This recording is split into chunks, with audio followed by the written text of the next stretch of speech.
چی شو؟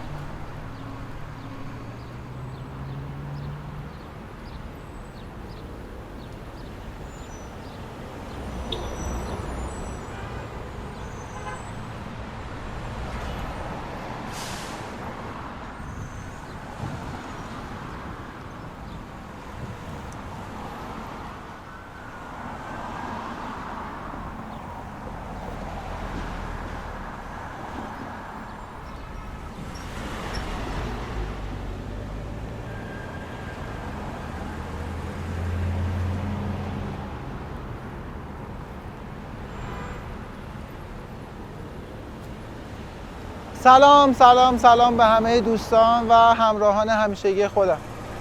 آقا امروز میخوام راجع به یه موضوع مهمی باهاتون صحبت بکنم. فرهنگ.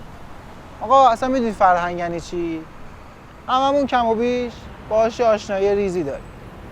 فرهنگ یعنی همین که توی صف نونوایی نوبت رو رعایت میکنی، تو صف نمیزنی. همین یعنی فرهنگ.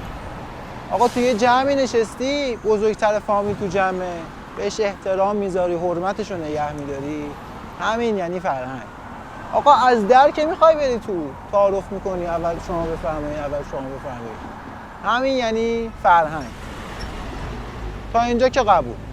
ولی نمیدونم چی میشه وقتی پشت فرمون میشینی، اصلا همه چی یادت میره. فرهنگ ترافیک. آقا فرهنگ ترافیک میدونی یعنی چی؟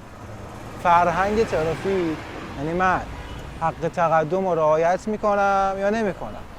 یعنی من پشت چراغ قرمز وای میستم یا وای نمیستم. یعنی به عابر پیاده احترام میذارم یا احترام نمیذارم. اون موقع است که دیگه مهم نیست ماشین خوب سواری، لباس خوب تنته، پول داری. اون موقع است که به خاطر رانندگیت بهت میگن بی فرهنگ.